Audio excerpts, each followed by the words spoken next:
Hey guys, it's Trafotin, back again to complain in depression about the state of Firefox. Firefox is an amazing browser, and there's tons of people that make different versions of Firefox. We've got things like Waterfox, and IceCat, and LibreWolf, and all of these. Today I want to tell you that you should not use any of them. If anything, most of them are probably a waste of your time. And I know that might sound really harsh, but to be honest, if you know what you're doing, it's probably true. Since my very first video about Firefox, way back when, 1 year ago, and even up to the recent videos that I've done, I have continued to get comments about people asking me about various Firefox-based browsers. How come you don't use LibreWolf? Have you tried using LibreWolf? Why don't you use LibreWolf? Now, I'm sure the people who maintain forks of Firefox, or if you maintain a fork of Firefox, I'm sure you're a nice person. I'm sure you're a very talented person. And I don't want to diminish the work that you do, but unfortunately, as someone who reviews things like web browsers, I can't recommend your browser. And I would like to, but I can't. Because there's a simple truth of when you use something like a web browser, you have to trust lots of people to do it. Because not only do you need to trust Mozilla, who manufactures Firefox, the Firefox web browser literally has Mozilla in the name until they got rid of it and now it's just Firefox. You do need to trust them to maintain your browser and have security updates, implement new features, and just overall quality of life stuff. Mozilla has people on their payroll who get this stuff done. But when you compare this to a lot of Firefox forks, you don't see as many Firefox forks as you do in the Chromium world. A lot of them don't have big companies or organizations involved. You typically don't see projects like, say, on the level of like Brave or Opera or Vivaldi, for example, in the Firefox world. That sort of thing doesn't exist. And a lot of them are more smaller, niche community efforts, and that's not necessarily a bad thing, but these extra communities of people, not just in Firefox, but these other companies that work in Chromium, you are trusting them that they need to touch and do extra things to your web browser on top of the stuff that you trust Mozilla for. And I hope this goes without saying that your web browser is super important. So much of what we do today is done through a web browser. Check your email? Web browser. Want to watch my videos? Web browser. You want to read the news? Web browser.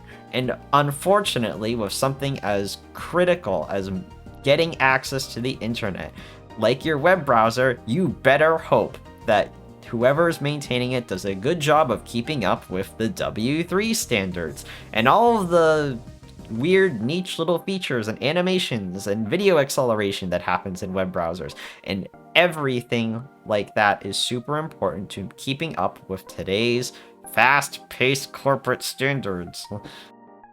With something important as a web browser, you better make sure that the developers who maintain it apply security updates in a timely manner. Now that I've told you not to use a fork of Firefox, let me tell you to use a fork of Firefox. Let me introduce to you the Mullvad Browser. You've probably heard of Mullvad before, the VPN company. You know, maybe you've used them, maybe you haven't. But what's most interesting about the Mullvad Browser is the Mullvad Browser is a new fork of Firefox. It's based on the extended support release of Firefox, which is much slower to adopt features, but the engine underneath is all the same as modern Firefox. In fact, the Mullvad Browser was developed alongside developers of the most popular fork of Firefox, the Tor browser. The Tor browser developers have worked with Mozilla for years to fine-tune Firefox and research new privacy practices to improve your privacy as you use Firefox. And by working with the Tor browser's developers, the Mullvad browser inherits all the Tor browser's work and receives the same level of polish as the Tor browser. Because they're on the same release cycle as the Tor browser, updates to the Mullvad browser are received at the same time without any sacrifice on user security. Now, in terms of features, there's one thing that Mullvad browser is lacking compared to the Tor browser. The Tor browser is used to browse the dark web, but the Mullvad browser can't browse the dark web. Well, if you can't connect to the dark web, what's the point? because the Mullvad browser is perfectly privacy hardened by default and has the minimum number of extensions you might want in order to browse the internet and have convenience while doing so. Meaning you don't have to configure Firefox, you don't have to go out and look up what extensions to download, you don't even need to pay Mullvad a subscription for their VPN service. You can use it as is. And everyone who uses the Mullvad browser is not only getting an easy access to a pre-configured Firefox with all of your privacy settings all in line and all of your nice feature settings all in line, the Mullvad browser also lumps their users into the same pool of people who use the Tor browser, which further adds to an army of people who all look the same, which therefore improves everyone's privacy. Privacy only works if lots of people do it. And if you have all of the people who use the Tor browser and all of the people who use the Mullvad browser, that instantly increases the vast number of people who can all come together and all look the same and give off the same fingerprint on the internet.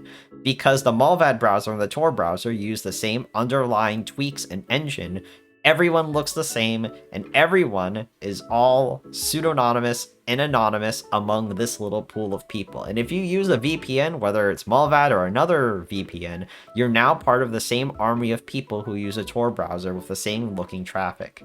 Now that I've said all of that, the Mullvad browser probably sounds really great, right?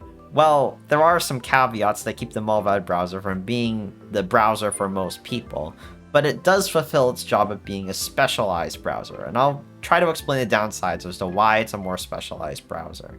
For one, you can't use the screenshot utility that's built inside of Firefox. Firefox comes with a screenshot tool. Have you ever tried it? Just Control-Shift-S, Command-Shift-S if you're on Mac, and you can take a screenshot of any element on a web page. This is not included in the Mullvad browser. You also can't save your logins, because the Mullvad browser is based off of the Tor browser. Anything that is saved inside of your browser, unless it's your bookmarks, is deleted. You can't save any logins inside the Mullvad browser. Yes, even if you configure it in the settings. And speaking of the settings, you shouldn't configure any of the settings. Configuring any of the settings will make your Mullvad browser look different from all of the other Mullvad browsers, or even the Tor browser, and you don't want to do that. The point of the Mullvad browser is you are getting a consistent experience with the rest of the Tor browser users. So that way, everyone looks the same. In order to blend in, everyone needs to have the same settings inside of their browser. They need to have the same settings inside of all of their extensions, like NoScript. You want to blend in with all of these people. And if you're a power user and you want to configure something like NoScript or a thing I'm not allowed to talk about on YouTube, I would caution you against it because everyone needs to have the same settings. And if you would like to be a more advanced user, you unfortunately can't do that here in Mullvad browser. It doesn't really fit. And that also leads into websites not working correctly because of these configuration changes made by the Tor browser. For example, you can't watch DRM protected content, or some website elements might not work properly. What's that? You want to watch some nice anime on Crunchyroll? Well, you can't. The reason you can is because Crunchyroll requires DRM, and Google Widevine can't be installed inside the Tor browser or the Mullvad browser. And finally, the last pain point is Mullvad the company. Now, I'm sure Mullvad's a fine company, their privacy policy is very reputable, they've been rated by the Swedish government and haven't given anything. They have very frequent security audits every year, but if you don't use Mullvad, well, this does lead to you having to use and trust Mullvad, even though you're not using their VPN service. And if you don't like that, you are burdened with the fact that there's a Mullvad extension and the Mullvad search engine just in your browser. I mean, you can delete them if you want, but it's kind of weird. It's kind of bloat. I can understand if you don't like it. And the last pain point of the Mullvad browser is it's very young. Not many people use it right now because most people who do use it are people who are either Mullvad users or people like me who are crazies who want to try out the new shiny thing. And That is why I'm recommending it. I am selfishly recommending it because it is the easiest way to get privacy hardened Firefox. You get thrown into a large pool of people who look like the Tor browser, and you don't have to think about all of the configuration or fingerprinting or updating your script or your user.js file. It's all done for you. But the biggest problem right now is that it's the new kid on the block. And because it's the new kid on the block, you're gonna stand out compared to a lot of the other Tor users. Now, the volume of that's pretty big, but we need to make that pool bigger and we need more people to use it. If you don't want to go through the work of configuring Firefox, forget all of those other forks that say they're going to do it for you. Join the people who are using the Mullvad browser. The Mullvad browser has everything pre-configured for you. You can get all of the stuff that you expect out of a Firefox-based web browser, minus a few features like screenshotting, DRM, and tweaking your extensions. And you can get a browser that's pretty much disposable, but provides a very similar enough experience for you to browse the web comfortably when using something like a VPN. Speaking of VPNs, let me tell you about our sponsor, NordVPN. Did you know that you can get online privacy with just a single click of the button by downloading... Alright, I'm just kidding, there's no sponsor. And don't you like that? See, now this is the part where I tell you to go like the video.